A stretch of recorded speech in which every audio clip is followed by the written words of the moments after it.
Hello, good evening, and welcome to another episode of Brett's Old Time Radio Show. Welcome to my home here in beautiful Lyme Bay. Now, for those of you that don't know, I have, over the last couple of months, I've been writing a book. And it's a true crime storybook. And it's a selection of true crimes, all from within the southwest. So kind of Bristol, Dorset, Somerset, Cornwall, and Devon. Because I thought, well, they're the areas that I'm most keen on. So that's what I'm going to do initially, is I'm going to do all of those cases. And I've done true crimes and basically unsolved murders. And I think there was about just over 50. So I've been putting this book together. It's all linked to my podcast, Sunday Night Mystery. And it's kind of the scripts from Sunday Night Mystery. And there's lots of other information in there. And there's pictures. And hopefully people will find it interesting. And my plan is that we're going to go to some events and things, and we're just going to get out and about and try and promote the book and promote the podcast at the same time. But what I thought would be nice would be if I did an author photo, because I've always wanted to do that. And you know, like Jessica Fletcher from Murder, She Wrote and things, on the back page of their book, there's always a nice picture and they always look very professional. I thought, I'm going to do that. But these days, it's a bit different because now we've got the beauty of artificial intelligence. So I found a couple of photos and I popped them into the artificial intelligence program and I asked them to make me look like a professional author. Well, I did that, and basically all it did was reproduce exactly the same photo that I'd put in, but with the word author underneath. So I thought, well, maybe I'm not being specific enough. So I said the same again, but give me a background, perhaps like a library. This time it gave me exactly the same photo with a yellow line round it, still saying author. So I'm clearly doing something wrong. I'm probably going to get Vicky to do it because clearly I don't have a clue what I'm talking about. But well, hopefully we'll get there and we'll get it sorted. I may have to just go for maybe a picture of a little matchstick me and see how it goes.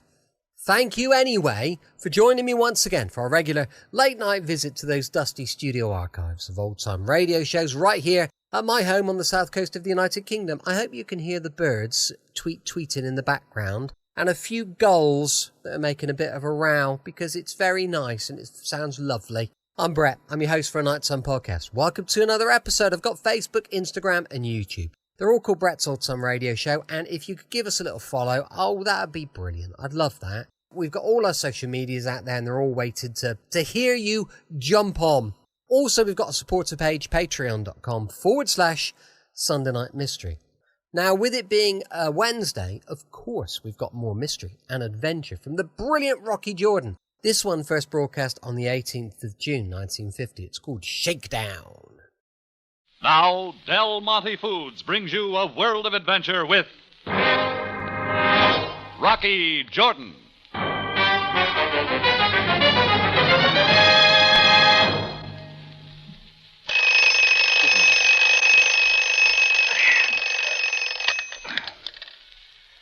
I realize, Mr. Jordan, that this is a rude and bewildering awakening for you at 4 a.m., but please try to excuse my little joke. It was a smooth voice, and it came from the deep shadows of the room. I couldn't see him, but I could smell him. The reek of the cheap perfume he wore filled my room. This, I grant, Mr. Jordan, is an unusual way for us to meet. But then, as you shall see, our business is unusual, too. Who are you? What are you doing here? Please, one question at a time. My name is Max Scarborough. Get out of here. But, Mr. Jordan, we've scarcely begun our talk. We've ended it. Now get out. out. No. Do not get out of bed. Though you may not see it, I hold a gun in my hand. So you will have to have this talk with me, whether you wish it or not. Now relax yourself and pay close attention. And I must warn you, if you become too restless, I shall be forced to squeeze the trigger.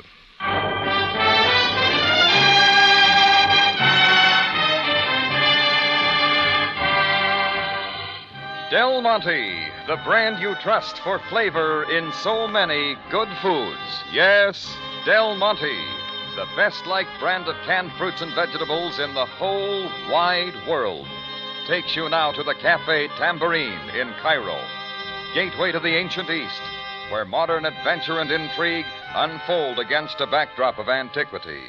Tonight's Rocky Jordan story, Shakedown.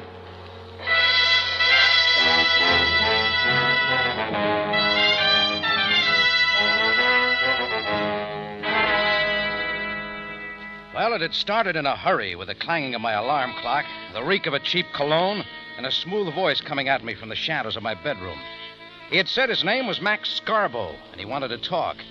And he held a gun, so I let him talk. I am the kind of person you might consider scum. For I'm the kind of person who, for money, hires himself out to do the most revolting of jobs. Turn on the light so I can see That you. would be unwise. I have not come to be seen, simply to be heard. So I continue. I am scum. I have no principle. Morals is nothing more than a word to me. You're making this sound like a true confession. I am desirous only that you grasp the full implication of my character. Now I ask you this question. You know the name Emil Wellman? Wellman? Recognition, but why not? Was Emil Wellman not the man you and you alone were responsible for committing for 15 years to the federal penitentiary of Leavenworth for acts of espionage against your country? Oh, your information's a little off, Scarborough. I was one of the witnesses against him. A point over which we shall not quibble. Now, Emil Wellman was released from prison in November of 1949 and deported from the United States. Since then, he has actively taken up a cause which has interested him for some time. The cause is to avenge himself against you. Oh, it's beginning to clear. Yes, I thought it would. Thus, Emil Wellman has engaged me for the sum of 5,000 American dollars to kill you. You're drunk. Don't make a move out of that bed. Get out of here before Well, you have got a gun. The mirror may be mended. It is not so easy with a human life. What do you want exactly? Well, it has occurred to me that if your death is worth 5,000 American dollars to Emil Wellman, your life should be worth, shall we say, 10,000 American dollars to you. Oh, it's a shakedown. Oh, it's not that at all. It's a business arrangement. I am selling you life for $10,000. And if I don't take? I shall sell Emil Wellman death for 5,000. Now, Mr. Jordan, I realize it much too early in the morning for you to reach a clear decision on so vital an issue. So I shall give you the rest of the day to think it through. We shall meet this evening. I do hope you will not disappoint me. For though I am scum, I would prefer not to have to kill you. And besides, $10,000 is twice as good as 5. Yes, a matter of simple arithmetic. Well, I must go, Mr. Jordan. Now, please lie face down on the bed and do not rise until you've counted to 20. That will enable me to leave by the window as I arrived and not be seen by you. Goodbye. And let us hope our next meeting will be as pleasant as this one. Scarborough slipped away quietly, and some moments later I lit a cigarette, looked at the shattered mirror, smelled his pungent cologne, and began to think of Emil Wellman. It all came back to me in a hurry. I had done a job for G2. Emil Wellman was a German agent gathering information on new weapons. I was a go-between who had sold him phony documents which had tripped him. But I asked myself, was revenge in Wellman's book? Was Scarborough kidding or wasn't he? I decided to see if I could find out.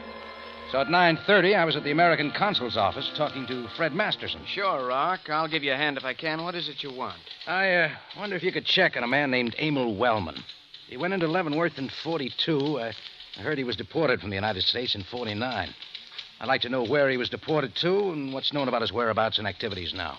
I'd appreciate a cable. Well, you are in a hurry. Gotta be. Okay, I'll get to it right away. Oh, one thing more, Fred. Huh? Did you ever hear of a man named Max Scarborough? Scarborough? No, I don't think so. Why? Oh, I'll tell you all about it later. I hope. I left Masterson's office and began a systematic tour of other consuls' offices in town. English, French, Belgian, Italian, and so forth. I spent some hours at it, but got no lead on Max Scarborough. I began to think it was a phony name, which wasn't unlikely. I was walking down the Sharia El Mulik, figuring what to do next, when I spotted the cab bearing down the street in my direction. Instinctively, I pulled back, waiting for something to happen, but nothing did. The cab came to an abrupt stop. I'll catch him for you, lady. You bet. And the girl in the back seat, dark-haired, black-eyed, with the look of someone who knew her way around, flung open the cab door and called to me. Oh, Mr. Jordan. Yeah? I happened to be at the office of the Italian consul and heard your questions about a Max Scarbo. Would you care to step into the taxi? Yeah. I'm driving just a few blocks further to the Hotel North Africa. You do not mind the ride, do you? No, not at all. Driver, continue, please. Yes, sir. You bet, madame. Do you have an American cigarette? Certainly. Yeah. The Americans may not know everything, but they do know how to make cigarettes. What about Scarbo? Oh, yes. My name is Maria de Monte. Some years ago, I worked for an Italian newspaper in Trieste. It was there that I first heard of and saw a man whose name was not Scarbo, but something quite close to it. Scabrini. Yeah, the name could have been shortened. It could have indeed. I do not know if he is the same man you are concerned with, but I can describe him for you and you will know. I'm afraid that isn't going to help. I didn't see Scarbo. I just heard him and smelled him. Cologne? Yeah. An odious cologne he wore in great quantities. I remember it very well. Well, that's the man. I thought it might well be. You see, there is further reason I felt it was so. 3 days ago, at the gambling tables of the ancient club of Old Cairo, I saw Scabrini losing large sums of money. Do you know where he's staying? No. I bet someone at the ancient club will know. Hold up, cabby. Yes, ma'am, mister. Yeah, well, thanks a lot, Mr. Monty. Maria, please. As you know, I am at the Hotel North Africa, if you wish to talk more. Well, Maria's cab pulled away. I figured it was time I threw a few questions around at the ancient club in Old Cairo. I went back to the tambourine first, fished my gun out from under the counter, checked the clip, then slipped it into my pocket. But I began wondering if perhaps I shouldn't drop in to see Captain Sam Sabaya first. That's when Sabaya himself walked into the tambourine carrying a grim look. Well, I see you are just about to leave, Jordan. As a matter of fact, I was on my way to see you. Indeed. Then you certainly do not mind if we step into your office. We have a grave matter to discuss. Oh, what's up, Sam? You shall see. Inside, please, Jordan. All right, let's have it. Jordan, I wish to ask you a most direct question. Go ahead, Sam. What would you do if it came to your attention that some specific individual of violent nature had been hired to kill you? What are you getting at? You know very well what I'm getting at, Jordan. I'm a policeman. It is my job to prevent violence. I know for a fact that a man by the name of Scarbo said he had been hired by an Emil Wellman to kill you. Well, I don't know how you found out, but it's true. It is also true that Scarbo offered to let you live if you paid him $10,000. It is true, too, that you are not the kind of man to pay tribute. So I ask you once again, what would you do to Scarbo? Oh, you're getting all worked up over nothing, Sam. The only plan I had was to find him and, well, maybe work him over a little bit if I had to. I see. I was on my way to tell you all about it. And let the matter rest solely in the hands of the police? I find that very hard to believe. Kindly open your coat, Jordan, and give me the contents of your inside pocket. Oh, now, wait a minute. Give me the Sam. gun. Here. Fully loaded. Not much sense in carrying it if it isn't. And there is no sense whatsoever in carrying it if the carrier did not believe it would be necessary to you. I wasn't going to shoot up your Cairo street, Sam. I had a little problem. I was handling it the best way I could. The worst thing you could have done was what you did. Wander through Cairo asking questions about Scarbo with menace in your voice. What do you mean? It is not true that Max Scarbo was hired by Emil Wellman to kill you. As Mr. Masterson of the American consul will tell you, Emil Wellman died in the American prison more than 3 years ago. I don't get it. What's all this big song and dance about Scarbo being hired by Wellman to kill me? Unless it's just a plain, not-too-fancy shakedown. There was no $5,000 in it for Scarbo, but he was trying to use the Wellman scare to get $10,000 out of me. A likely prospect? Well, that took a lot of nerve. I suppose he figured he could get away with it. Now Max Scarbo will get away with nothing. What do you mean? Some hours ago, we fished his body out of the Nile. We are currently attempting to uncover his murderer. Is that what brought you here, Sam? Jordan, there are those who say that you, justifiably or not, had motive. I think you had better come with me.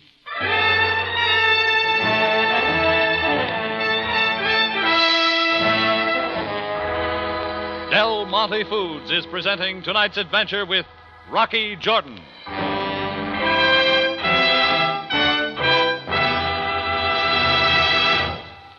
Now, here is Larry Thor. Friends, there's an exciting surprise waiting for you the first time you try that wonderfully different style of pineapple called Del Monte Pineapple Chunks. Yes, I do mean exciting, because these big, tender wedges of tropic fruit are so thick, so juicy, you'll say it's more like eating pineapple right out in the islands somehow than any other style you've ever enjoyed. They're about 1 inch long and 1 inch wide, cut from double-thick slices of rich, ripe, golden pineapple, deluxe and delicious. What a delightful change for breakfast, to serve these luscious chunks chilled sparkling cold, refreshing as can be. They're quick and easy for dessert, too, just plain or maybe sprinkled with coconut. They're a handsome addition to salads, a perfect partner to meats, a distinctive appetizer, too. They're so good, so many ways, superbly rich in the tart, sweet, full, ripe flavor you find in all 5 styles of Del Monte pineapple. Remember, I'm talking about chunks. Del Monte Pineapple Chunks. Surely you want to try them. Ask your grocer tomorrow.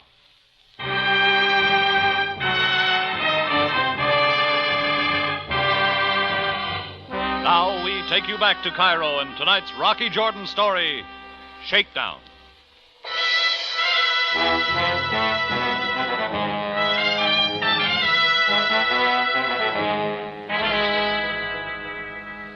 Well, it started with a high-smelling character named Max Scarborough who tried to shake me down, claiming he'd been hired by Emil Wellman to kill me.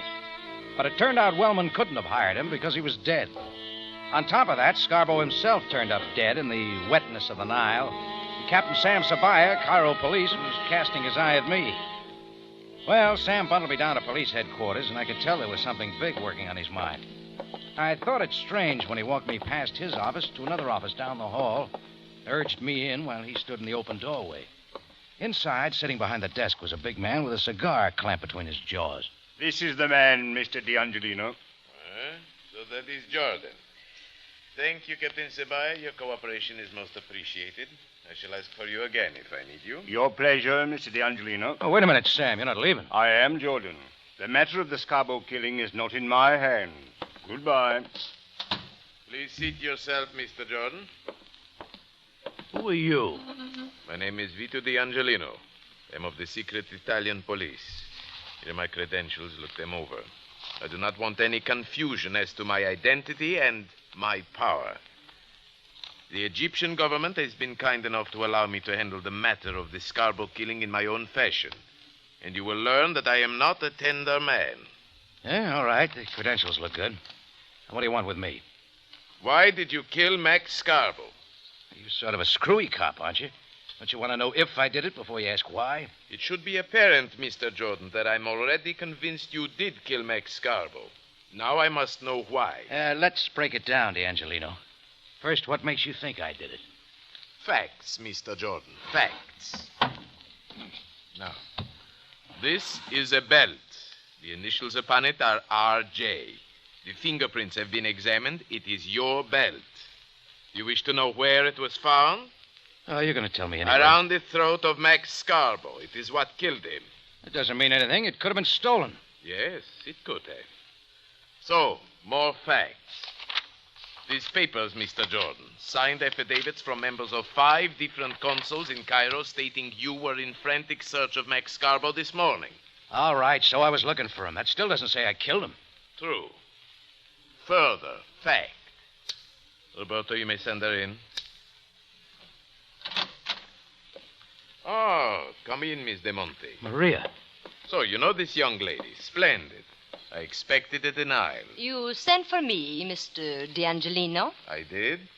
I wish you to repeat to Mr. Jordan what you told me earlier today. This morning I was at the waterfront. I am preparing a feature story on the Nile for a French magazine. I was walking through the dock area when I heard a strange sound. I looked. Behind the packing cases, I saw one man strangle another with a belt, then throw the body into the Nile. I turned away to look for policemen, but it was much too late.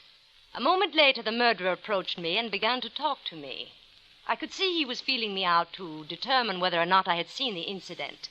I acted casually and convinced him I knew nothing. But in the conversation, we learned each other's names. The murderer was Mr. Jordan. I can testify to that. That's a lot of story. It took a lot of imagination. But it's a lie. What else would you be expected to say, Mr. Jordan? I am, however, convinced it is the truth. You may go now, Miss De Monte. Now, wait a minute. You may go, Miss De Monte. Thank you. As you know, I am leaving for Paris this evening. But I can be contacted at the Hotel North Africa. Yes, of course. Goodbye. Bye. Pretty high pressure, aren't you? I must be. I have a difficult job. All right. We move now to what interests me most. Motive. Did you kill Scarborough because he threatened your life, or was there other reason? That I don't follow at all. I didn't kill Scarborough in the first place. It was important for the Italian government that Max Scarborough remained alive. The reason, I think you know. Scarborough was an informer. He was the fish the Italian government had dangled as bait to lure into the open an important Italian criminal named Felix Corey. Scarborough's death, however, lessens considerably my chances of apprehending Felix Corey. So, is it that you killed Scarborough because he threatened you, or because you are in the employ of Felix Corey? The Italian cop wasn't kidding, and I could tell he felt quite strongly Corey and I worked hand in hand. Well, the setup was getting more entangled all the time, and I didn't know where to turn. Well, D'Angelino had all the weight, and so the move was up to him. When it came, it surprised me. I will make a deal with you, Mr. Jordan. I will allow you to plead self-defense in the Scarborough killing and back up your claim if you reveal to me the whereabouts of Felix Corey. Well, that's very sweet of you, but I don't know Corey, and I didn't kill Scarborough, so I won't take. You're still not impressed with my strength? All I know is I didn't take care of Scarborough, and if you really think I did, you'll book me and we'll find it out in court. Who said anything about booking you? To keep me from walking out of here right now, you're going to have to. And where are you walking to? That's my business. All right. All right. Walk. But do not walk out of the city, or your trouble shall increase. It was easy to see why D'Angelino was letting me go. He figured I'd lead him to Corey, who I didn't even know. Well, what I was thinking about was Maria de Monte. She had a reason for lying, and I wanted to know it. I got to the lobby of her hotel in time to see her pick up an envelope from the hotel clerk. On it, I could just make out the emblem of Air France. I followed Maria up the stairs, and then as she unlocked the door to her room, I moved up fast. Oh, Mr. Jordan. Yeah, that's right. Now, come on, inside. Yeah, that's better. What do you want? That's sort of a silly question, isn't it? You know what I want. I want to know why you lied to D'Angelino. Lied? I don't believe I did. Lady, I don't often go in for cuffing women around, but I could change my habits for you. It would get you nowhere. Maybe it wouldn't, but I'd feel better for it. Get out of here. I've got nothing to say to you. And I got plenty to say to you. I've been set up for the Scarborough killing from the very beginning. Felix Corey did it, and I'm supposed to take the rap. Your job with that witness story is to tighten the rope. So I figure you got a strong relationship to Corey. And what if I have? As you can tighten the rope on me, you can also loosen it. Where is Corey? Oh, all right. Maybe I can find out by myself. What are you going to do? Let me see that plane ticket. 2 tickets. One for you and one for Felix Corey. Maybe you are wrong about that. And we'll soon find out. And the plane leaves at 10:30. That's an hour and a half. How's Corey going to get his ticket? By meeting you at the airport, I'd say. All right, we'll both meet Felix Corey at the airport.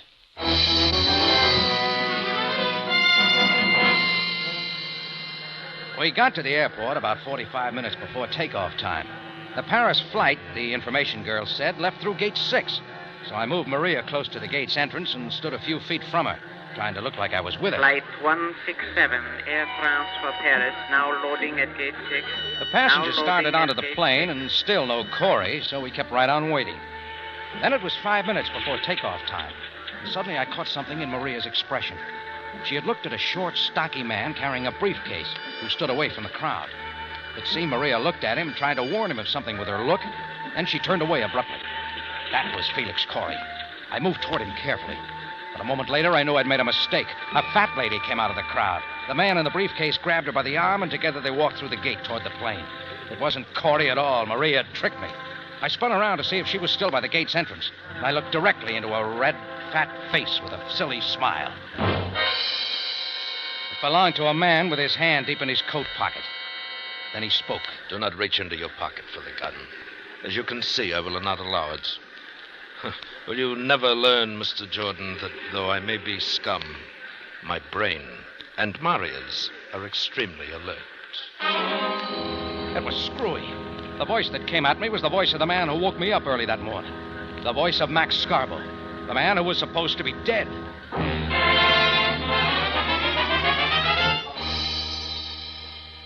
In just a moment, Rocky Jordan returns to conclude tonight's story.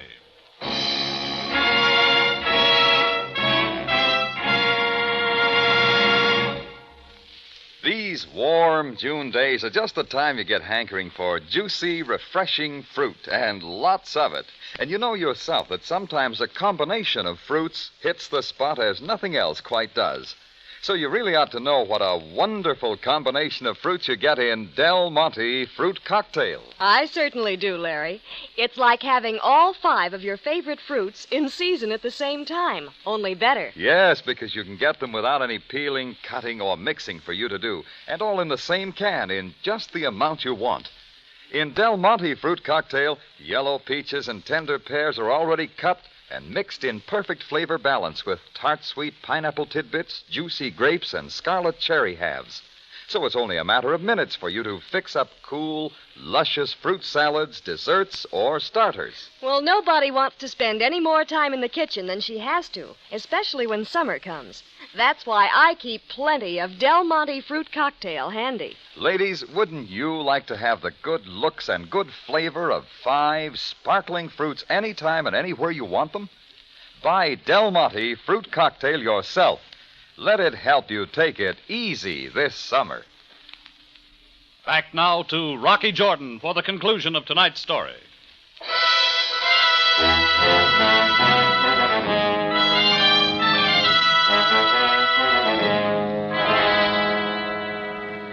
Well, it was making less sense all the time. There I was, held at gunpoint at the Cairo airport, and the voice coming at me was the voice of the man I thought was dead, Max Scarborough. You appear bewildered, Mr. Jordan. And well, you should be. Maria? Yes, Felix. Felix? Felix Corey, yes. It shall all become clear in a moment, sir. Shall we step to the shadows of that edifice so we may not be heard or seen? Come, Jordan, move. The plane, Felix. We will miss it. There are a few moments yet, Maria.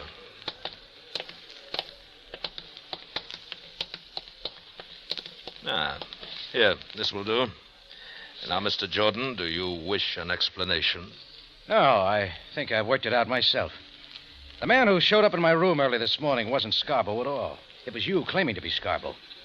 That was one reason you kept in the shadows, so I wouldn't see your face. The whole purpose of saying you were Scarborough and that you were hired to kill me was to give me motive to go after Scarborough myself. You stole my belt, strangled him, and it was all made to look like I was the one who had done Maxie in. You are quite right, Mr. Jordan. Max had to be killed. And I, of course, need someone else to take the blame. And while the police were busy with me, you and Maria were to be winging your way to Paris. And nothing will change that plan. Well, I'm kind of in the way right now, wouldn't you say? Just for a moment. But when you're lying in a heap behind those bushes with a knife in you, you will be in no one's way. Last call for flight 167, Air France for Paris. Oh, Felix, we must hurry. Yes. Felix Corey snapped open his knife and took a short step toward me, and I knew it was time to move. I kicked my foot out sharply to aim at his shin, but he stepped aside and I missed. He moved in faster, then gripped my collar and aimed the knife at my throat. Felix, it's the Angelino! What? Maria yelled, and Corey's hand stopped in midair. That was all I needed. I slammed a hard right in his face, and he stumbled backwards. The Angelino, Captain Sabaya, they're coming this way. At Maria's cry, Felix Corey lost all interest in me and bolted out onto the flying field. Halt! Stop running, Corey, or I shoot! Corey kept right on going, and then the noise broke. Corey stiffened, spun around, and crumbled in a heap. Maria began to cry real loudly, and suddenly it was all over.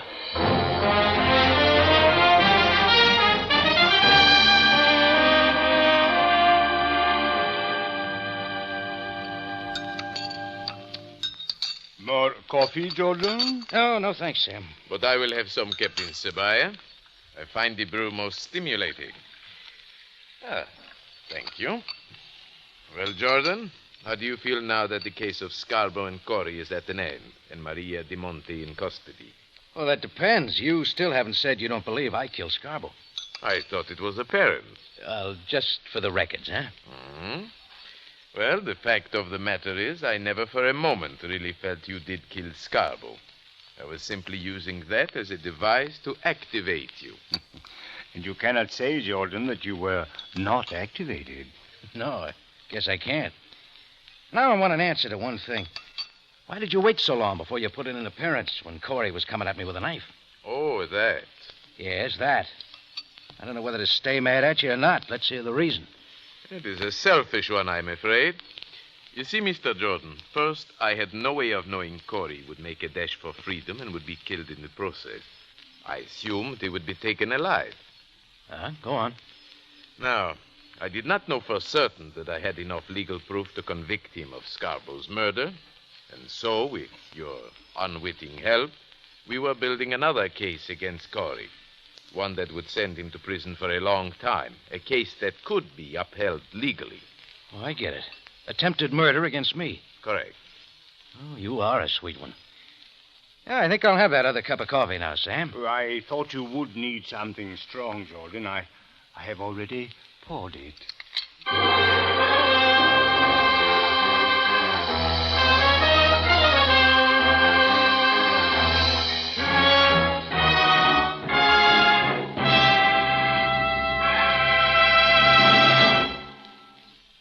For superb flavor, for dependable quality always, enjoy Del Monte fruits and vegetables.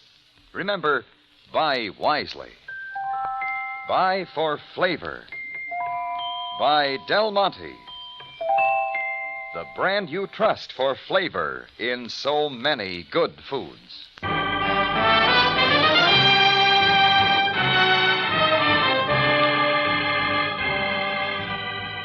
Rocky Jordan, written by Gomer Cool and Larry Roman, stars Jack Moyles in the title role with Jay Novello as Sam Sabaya, and is produced and directed by Cliff Howell with original music composed and conducted by Richard Arant. Remember, you have a date next week at the Cafe Tambourine, run by Rocky Jordan. Same time, same station. And the story is Dilemma.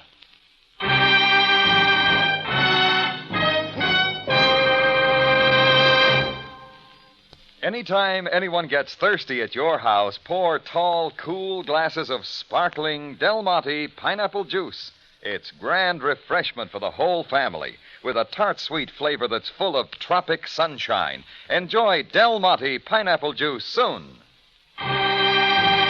This is CBS, the Columbia Broadcasting System.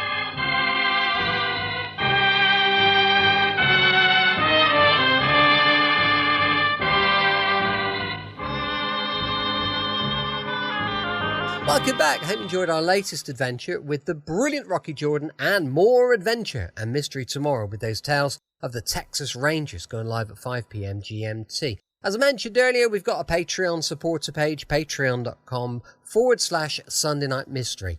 Thanks for listening. I'll be with you 7 days a week, each and every week, and I'll see you tomorrow on Brett's Old Time Radio Show. Love you. Bye.